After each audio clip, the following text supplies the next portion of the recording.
जीवन बहुत नरक सा निकल रहा है, बहुत कष्टमय निकल रहा है। ये बेलपत्री लेना, इस बेलपत्री के बीच वाले पत्ते पर पीला चंदन लगा लेना। कितना लगाना है? बीच वाला जो पत्ता है उस पर पीला चंदन। जब आपको लगे कि मेरा जीवन बहुत कष्टमय है, अब ये रोग, अब ये कष्ट दूर ही नहीं हो रहा, अब ये आए दिन तकलीफ पर तकलीफ बढ़ती जा रही है, आए दिन रोग बीमारी, पैसा घर में बच नहीं रहा, बहुत कष्टमय जीवन है, इसमें लगाओ पीला चंदन बेलपत्री की बीज पत्ती पर। और बीज पत्ती पर जब चंदन लग जाए, लगने के बाद में ये दोनों पत्ती पर लाल चंदन लगा लीजिए। इन दोनों पत्ती के बीच में जो डंडी का भाग होता है, आपको कहा था, आपको स्मरण में होगा शायद, हमने जब बेलपत्री की महत्वता बताई थी तो उस बेलपत्री की महत्वता में कहा था ब्रह्मा विष्णु महेश ये तीन हैं, बोला था। बीच में ये बड़ी पत्ती से लेकर जो दो पत्तियां होती हैं, इनके बीच में जो जगह बचती है, इसमें मां पार्वती के 64 योगनियां, मां पार्वती अपनी पूर्ण सिद्धि के साथ में जितनी भी देवी के स्वरूप हैं, वो माता 64 योगनियां देवी के स्वरूप में यहां पर विराजमान होती हैं। दो पत्ती के नीचे से जो डंडी होती है नीचे तक, ये पूरी डंडी में 33 कोटि देवी देवताओं विराजमान होते हैं इस पूरी डंडी के अंदर।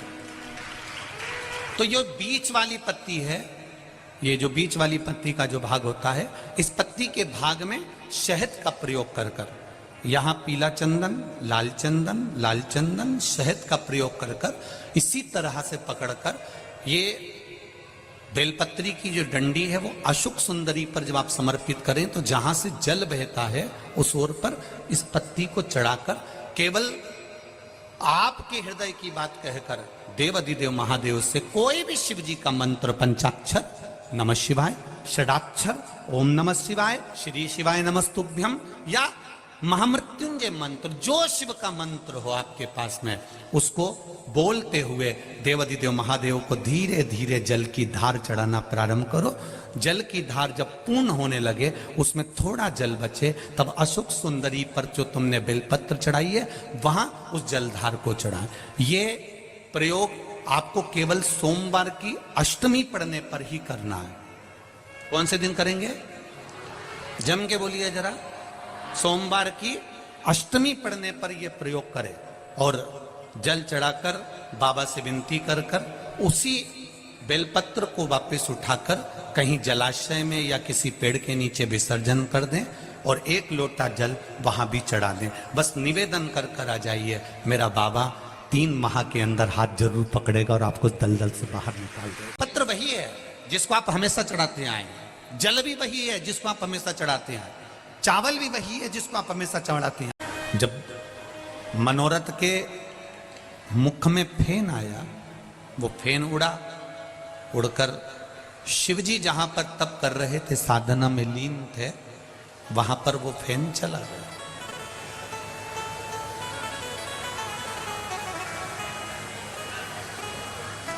शिवजी को चढ़ने वाली सारी वस्तुएं झूठी हैं। मेरे भोलेनाथ जी कहते हैं, तुमने दूध चढ़ाया वो भी गाय के बछड़े का झूठा है, फूल चढ़ाया वो भौरे का झूठा है,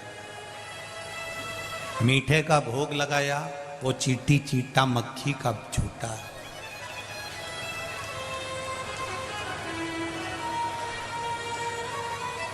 सब झूठा। जल चढ़ाया वो मछली का झूठा।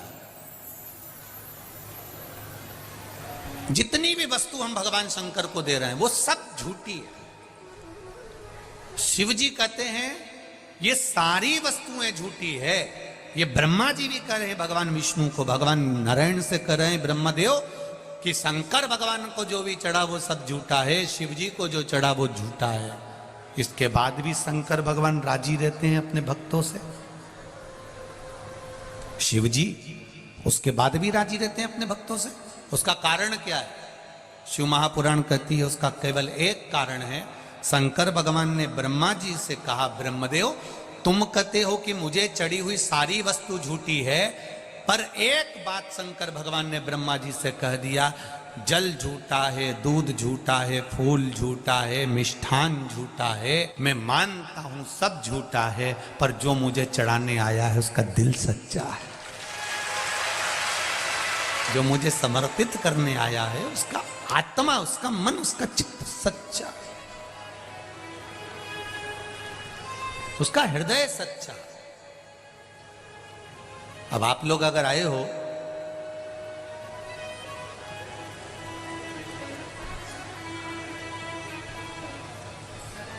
अगर आप लोग यहां पहुंचे हो, दिल रख कर पहुंचे हो,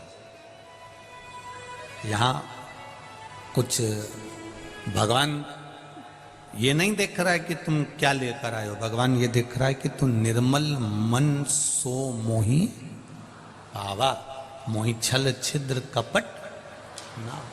मुझे निर्मल मन चाहिए,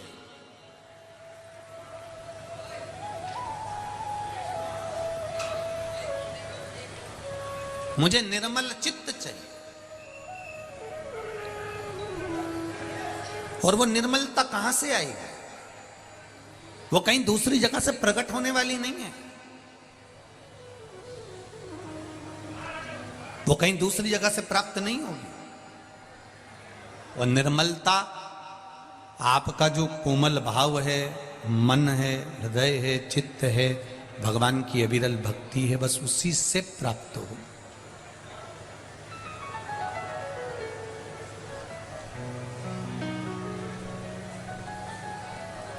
वो निश्चित है। आप लोगों से एक बात कही थी, आप लोगों के स्मरण में होगी, जितने लोग आस्था चैनल पर सुन रहे हैं, जितने फेसबुक यूट्यूब पर सुन रहे हैं, जितने लोग इस लाखों की संख्या